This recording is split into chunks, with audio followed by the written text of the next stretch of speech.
2차 세계대전 당시 미 해군의 어느 구축함 함장이 취임하던 첫날에 자기 휘하의 수병들에게 이런 말을 했습니다. 그것은 이 배는 전투를 하기 위해 있는 배다. 그리고 나는 전투가 있는 곳만을 부지런히 찾아다닐 것이다. 만약 여기에 불만이 있는 사람이 있다면 지금 당장 하선하라는 멋진 말이었는데, 그 이후로 그 함장의 혼신은 모든 미 해군 구축함의 슬로건이 되었다고 합니다.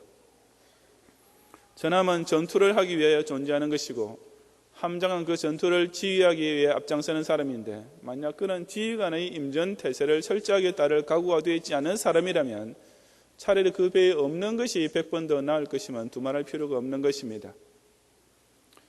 우리 예수님께서도 당신을 따르는 제자들에게 바로 그와 똑같은 엄중한 말씀을 내리신 적이 있었습니다. 오늘 본문은 예수님께서 당신의 12 제자들을 전도의 현장으로 파송하시는 장면의 마지막 부분에 해당되는데, 33절 이전까지 해서 그들에게 여러 가지 격려의 말씀을 내리신 주님께서는 이제 그 훈시의 정점에 이르러서 그야말로 폭탄 선언을 하셨습니다. 그것은 곧 33절에 기록된 말씀, 내가 세상에 화평을 주러 온 줄로 생각지 말라. 화평이 아니요 금을 주러 왔노라는 말씀이었습니다. 나는 이 세상에 싸움을 붙이려고 왔다는 주님 말씀은 그 12 제자들로서는 실로 깜짝 놀라지 않을 수 없는 청천벽력 같은 말씀이었습니다. 이사야 9장 6절에 예언된 대로 분명히 메시아는 평강의 왕으로 오신 분이고, 예수님 당신께서도 친히 마태복음 5장 9절에서 화평케 하는 자는 복이 있나니 라고 가르치신 적도 있습니다. 그런데 그처럼 화평을 말씀하시는 평강의 왕께서 나는 화평이 아니라 금을 주러 온 사람이다 라고 하시니 제자들에게나 오늘날의 교인들에게나 일단은 충격이 될 수밖에 없는 것입니다.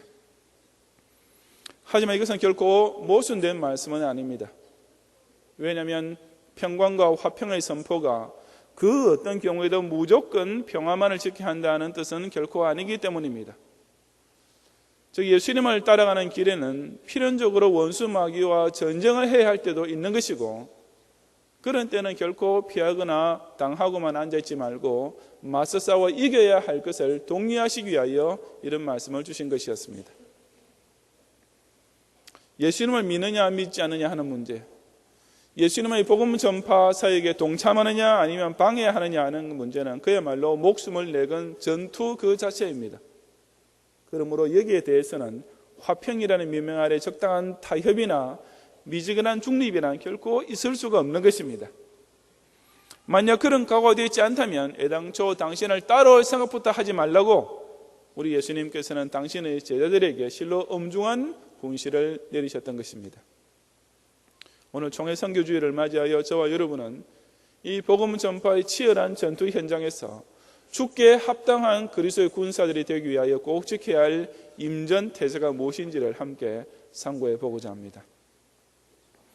첫째로, 예수님보다 불신 가족이나 자기 자신을 더 중요하게 여기는 사람은 죽게 합당한 군사가 될 수 없습니다. 본문 35절부터 37절까지 말씀을 함께 봉독하겠습니다. 내가 온 것은 사람이 그 아비와 딸이 어미와 며느리가 시어미와 불하게 하려 함이니 사람의 원수가 자기 집안 식구리라. 아비나 어미를 나보다 더 사랑하는 자는 내게 합당치 아니하고 아들이나 딸을 나보다 더 사랑하는 자도 내게 합당치 아니하고 라고 하셨습니다. 이것은 실로 극단적인 선언입니다. 하지만 여기서 불화하게 하려 함 이란 말씀은 예수님께서 사람이 자기 가족과 마땅히 나누어야 될 기본적인 애정 그 자체를 부인하신 것은 물론 결코 아닙니다. 이것은 기독 신자가 자신의 신앙을 지키기 위해서는 자기 가족까지도 영적으로 원수가 되는 경우가 생길 수밖에 없다는 사실을 강조하신 것입니다.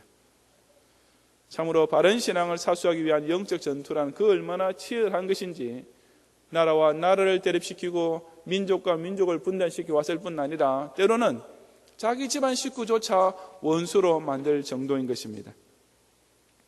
창세기 사정에 나타나는 가인과 아벨의 경우가 그 첫 번째 예로서 그들은 하나님께 예배드리는 문제 때문에 형제시간에 살인까지 발생했었습니다.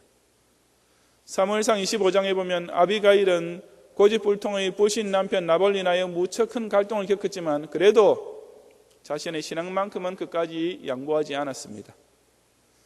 열왕기상 15장 13절에서 유다왕 아사는 신앙 문제의 전투에서 이기기 위해 우상숭배에 빠져버린 자기 어머니를 끝내 태후의 자리에서 폐위시키기까지 했던 것이었습니다.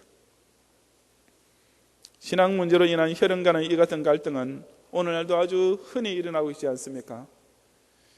예수님을 믿게 된 후 또 특별한 소명까지 받아서 목사가 되기로 작정한 아들이 자기 부친이 물려주이라는 사업을 이어받을 것을 포기하고 신학교에 가겠다고 하면은 바로 그 순간부터 아비와 자식 간의 영적 전투가 시작됩니다. 멀리 오주로 갈 선교사의 사모가 되기로 작정한 딸과 그런 일은 본인의 인생을 망치는 짓이라고 생각하는 어머니 사이는 자연히 또한 영적 원수가 될 수밖에 없습니다. 주의를 꼬박꼬박 지켜야 하는 며느리와 그런 며느리를 고깝게 보는 시어머니 사이에는 또한 서로가 질 수 없는 싸움이 벌어질 수밖에 없는 것입니다. 누구나 이런 경우를 실제로 당하게 되면 일단 큰 갈등을 느끼지 않을 수 없을 것입니다. 하지만 바로 그런 순간이야말로 자신과 예수님과의 영적 사귐을 택하느냐 아니면 자신과 가족 간의 혈연관계를 더 중요시 여기느냐 하는 중요한 갈림길이 됩니다. 그리고 우리 예수님의 대답은 너무나 분명합니다. 아비나 어미를 나보다 더 사랑하는 자는 내게 합당치 아니하고 아들이나 딸을 나보다 더 사랑하는 자도 내게는 합당한 사람이 아니다 라고. 이것은 가족과 서로 화평해야 될 문제가 아니고 어디까지나 검을 들고 싸워 이겨야 할 영적 전쟁이라고 일깨워 주시는 것입니다. 혈연관계는 물론 모든 인간관계들 중에 가장 가깝고 귀한 것이긴 하지만 그것 때문에 우리가 예수님까지 놓쳐서는 결코 안 되는 것이기 때문입니다. 가족의 반응을 가지고 자신의 신앙생활을 결정하겠다는 사람은 사실상 원수 마귀에게 화평하자 하고 백기를 들고 있는 사람이나 다름은 없다는 사실을 깨달아야 합니다. 또한 자기 자신을 예수님보다 더 중히 여기는 사람도 마찬가지입니다. 이어지는 38절과 39절을 함께 봉독하겠습니다. 또 자기 십자가를 지고 나를 좇지 않는 자도 내게 합당치 아니하니라. 자기 목숨을 얻는 자는 잃을 것이요 나를 위하여 자기 목숨을 잃는 자는 얻으리라. 아멘. 기독 신자의 영적 원수가 될 수 있는 의외의 대상은 가족뿐 아니라 바로 자기 자신도 될 수 있다는 말씀입니다. 그렇다면 과연 어떤 자신이 그처럼 오히려 예수님의 원수가 됩니까? 바로 자기 십자가를 지고 나를 좇지 않는 자라고 예수님께서 일깨워 주셨습니다. 예수님 당시 십자가형을 선고받은 죄수는 자기가 매달리게 될 십자가를 스스로 짊어지고 형장까지 가게 되어 있었습니다. 마찬가지로 죽을 장소에까지 자기에게 지워진 사명의 십자가를 끝까지 지고 가는 자세만이 예수님의 뒤를 따라가는 유일한 방법입니다. 하지만 바로 그런 자기 몫에 태인 십자가를 지려 하지 않고 그저 편하게만 신앙생활을 하겠다는 사람이 있습니다. 예수님께서는 바로 그런 사람도 내게 합당치 아니하다라고, 즉 내 편이 아니다, 나한테 아무 쓸모없는 사람이다라고 잘라 말씀하고 계시는 것입니다. 예수님께서는 고생을 사서 하려는 고행주의를 가르친 적은 결코 없으셨습니다. 하지만 우리가 일단 예수님을 좇는 신자가 되고자 할 때는 각자에게 주어진 만큼의 십자가 몫은 분명히 있기 마련입니다. 예배에 빠짐없이 참석하느라고 바빠지기도 할 것이고 헌금을 바치느라고 힘이 들 때도 있을 것이며 선한 일에 봉사하느라고 피곤하기도 할 것이고 맡은 직분을 충성스럽게 감당하느라고 좀 고달플 때도 있습니다. 이처럼 비록 무게는 다르지만 우리 각자에게는 신자로서 바로 자기 자신이 꼭 책임지고 스스로 짊어져야 할 짐은 분명히 있는 것입니다. 그런데 그런 자기 십자가를 지려 하지 않고 그저 기독신자 행색만 내려 하는 사람들이 있습니다. 예수님은 좋지만 희생과 충성은 전혀 바치지 않고 따라가겠다는 뻔뻔스러운 교훈들이 참 많이 있는 것입니다.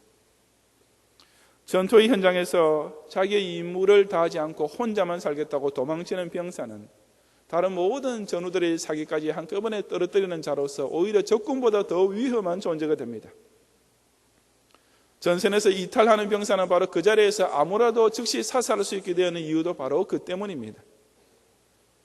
그처럼 자기 인생 하나는 조금도 손해 없이 지키겠다고 자기에게 주어진 사명을 외면하는 영적 탈주병은 비록 그때는 같은 군복을 입고 있다 할지라도 결코 예수 그리스도께 합당한 참된 그리스도의 군사는 아닌 것입니다. 그런 교인들은 자기 목숨을 얻는 자는 잃을 것이요 나를 위하여 자기 목숨을 잃는 자는 얻으리라는 예수님의 엄중한 경고를 듣고 깨달아야 됩니다. 여기 얻다라는 말은 찾다, 보존하다라는 뜻입니다. 예수님을 따른다고 하면서도 자기 인생만 감싸고 도는 사람은 결국은 자기 영혼도 구원하지 못하는 빈껍데기 신앙으로 끝나고 말 것이고, 반면에 자기 십자가를 지고 죽을 때까지라도 바로 따라가는 자만이 자기 생명을 얻는 구원의 완성에 이르게 되는 것입니다. 그러므로 목사님 교회에 다니는 것도 좋지만 지금은 제 부모님이 펄펄 뛰며 못 가게 하시니 나중에 제가 독립하게 되면 그때쯤 가도록 하지요 라든지, 지금 수입으로는 한 달 생활비 맞추기도 빠듯한데 어떻게 11조를 하겠습니까?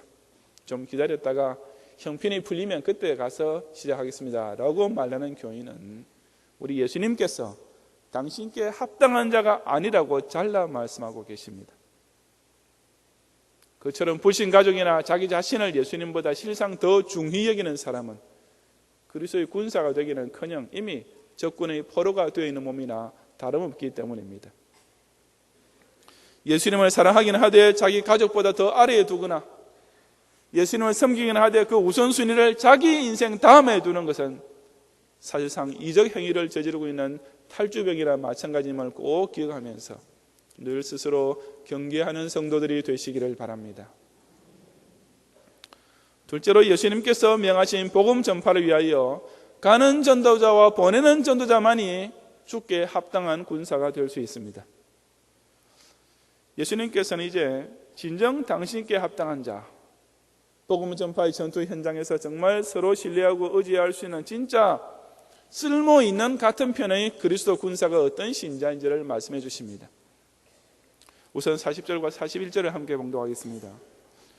너희를 영접하는 자는 나를 영접하는 것이요 나를 영접하는 자는 나 보내신 이를 영접하는 것이니라. 선지자의 이름으로 선지자를 영접하는 자는 선지자의 상을 받을 것이요 의인의 이름으로 의인을 영접하는 자는 의인의 상을 받을 것이요. 아멘. 여기서 너희란 바로 지금 예수님께서 파송하고 계시는 12 제자들을 가리킵니다.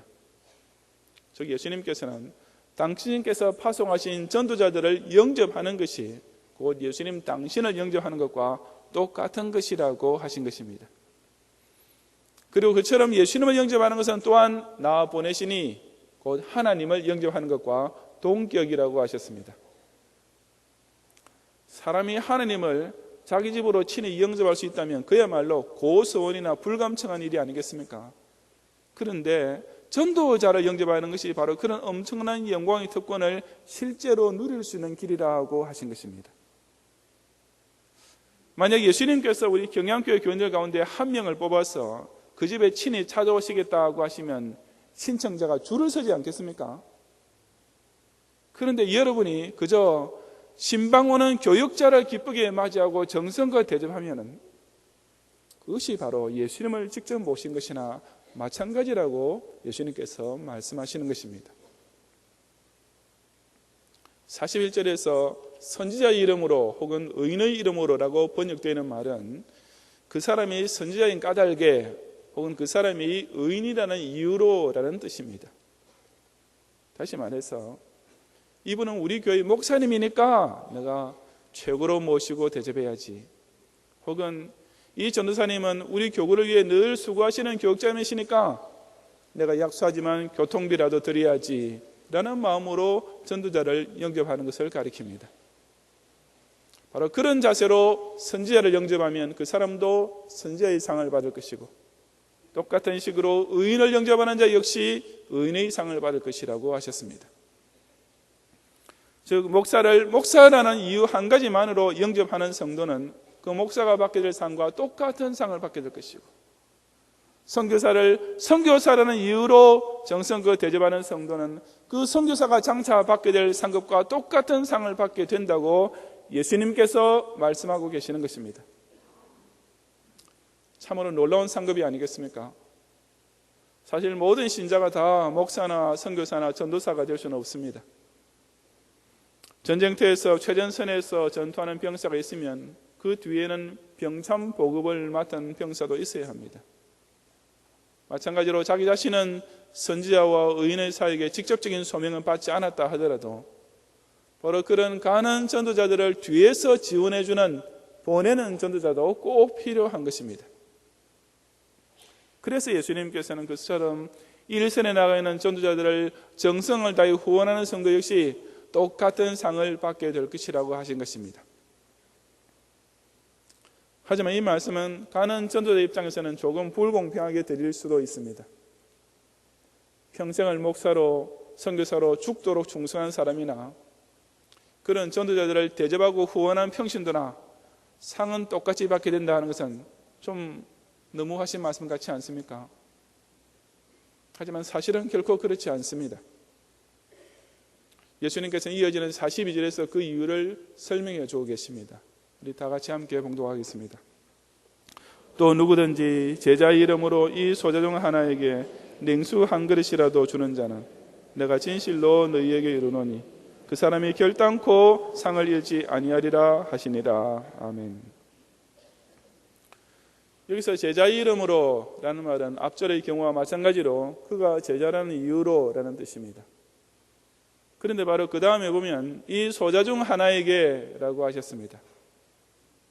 앞에서는 선지자의 이름으로 선지자를 영접하는 자, 의인의 이름으로 의인을 영접하는 자라고 하셨는데 여기서는 처음에는 제자의 이름으로 라고 시작해 놓고서 이 제자 중 하나에게 라는 말이 따라와야 할 부분에서 갑자기 이 소자 중 하나에게 라고 말을 바꾸신 것입니다. 물론 이것은 예수님께서 무슨 말 실수를 하신 것이 아니고 분명히 의도적으로 하신 것입니다. 소자란 문자적으로는 작은 자, little one이라는 뜻입니다. 물론 이 단어는 보통 어린이를 가리키는 경우에 많이 쓰이지만 본문의 문맥에서는 그게 해당되지 않습니다.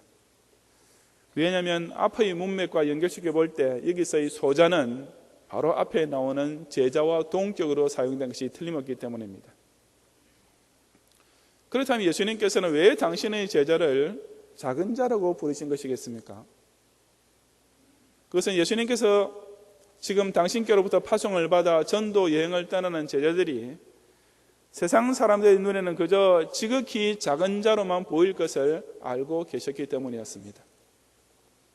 다시 말해서 전도자는 일반적으로 사람들에게 업신여김을 당하고 보잘것없는 사람으로 취급당하기 일쑤인 것을 그 누구보다도 그들을 보내시는 예수님께서 잘 아셨던 것입니다.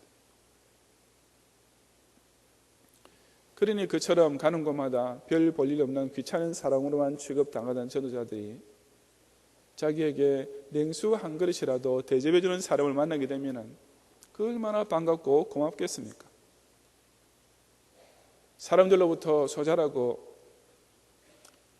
냉대와 멸시를 받고 사기가 저하됐던 그 제자에게 누군가가 자기를 선지자라고 의인이라고 알아주면서 자기 집으로 모시고 식사 한 끼라도 대접을 해주면 그 얼마나 엄청난 위로와 격려가 되겠습니까? 그래서 예수님께서는 내가 진실로 이르노니 그런 사람은 결단코 상을 잃지 아니하리라고 하신 것입니다. 2차 세계대전 당시 일본군이 버마로 진격해 들어가던 때에 한 일본군 부대가 영국군이 주둔해 있던 진지를 포위 공격하게 되었습니다. 원래 포위 공격은 일본군의 전형적인 수법이며 또한 필승전법이기도 했지만 이번에는 상황이 아주 달랐습니다. 왜냐하면 포위되어 있는 영국군은 자국 비행기가 공수해주는 보급품이 넉넉해서 식량과 탄약 조달에 아무 문제가 없었지만 버마의 울창한 밀림 속에 고립된 일본군은 각자가 배낭에 짊어지고 갔던 보급품이 떨어지게 되자 전투는커녕 그 자리에서 굶어 죽을 시간만 기다리게 되었기 때문이었습니다. 그런 와중에 일본군 전투기 한 대가 그 위를 지나가게 되었습니다. 그 조종사는 지상에 있는 아군의 상황을 잘 알고 있었지만 자기가 도와줄 수 있는 것은 아무것도 없었고, 그래서 그는 현장을 떠나기 전에 자기가 소지하고 있던 조종사의 비상식량을 조종석 유리창 밖으로 그들에게 던져주고 갔습니다. 조금 후에 지상에 있던 그 일본군 부대의 대장으로부터 그 조종사에게 무전 연락이 왔습니다. 그것은 부대는 실로 오랜만에 아군의 비행기를 볼 수 있었을 뿐 아니라 귀관께서 귀중한 식량까지 투하해 주셔서 사기 100배로 충천. 이제 이 식량을 나누어 먹은 후에 부대원 전원이 적진에 돌기로 하여 옥쇄하기로 결정함이라는 내용이었습니다.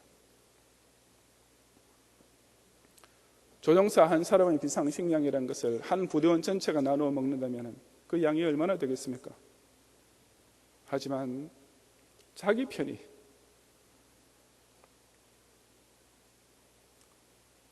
우군이 던져준 그 한 입도 못 될 적은 양의 식량은 사기가 떨어질 대로 떨어져 있던 모든 부대원들로 하여금 죽을 것을 알면서도 적진을 향해 마지막으로 돌아갈 수 있는 용기와 힘을 주었던 것입니다.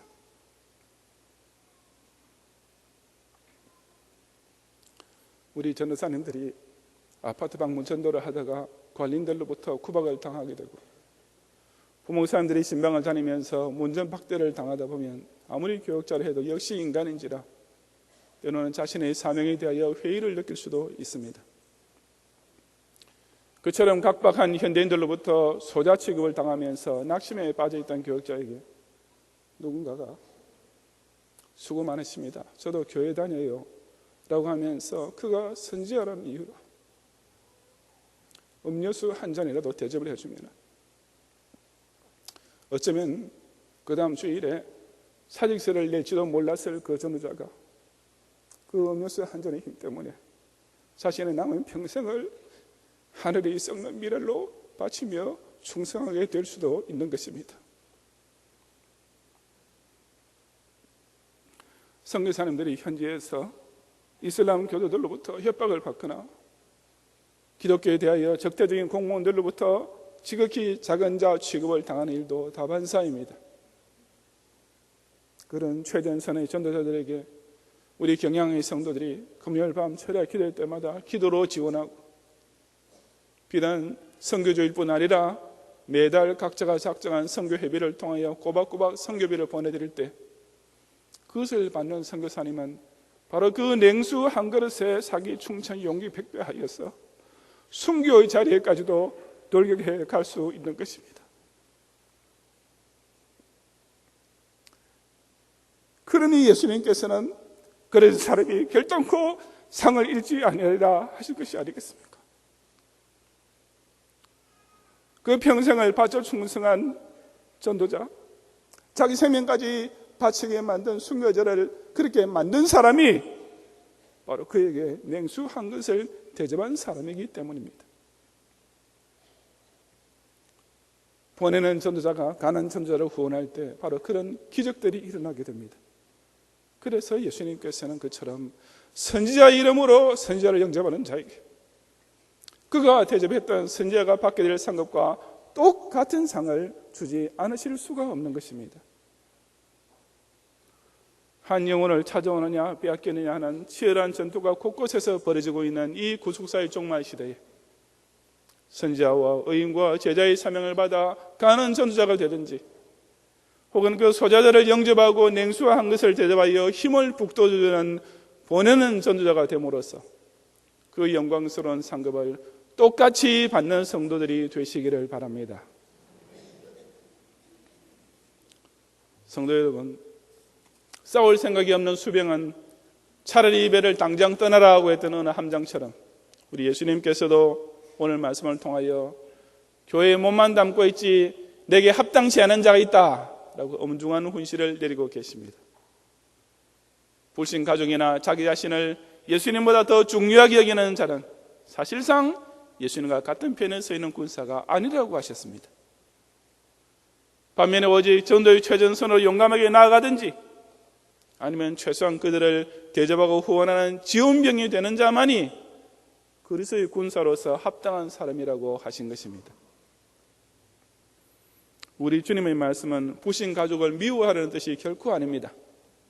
영적으로 선한 싸움을 싸워 이기라는 말씀.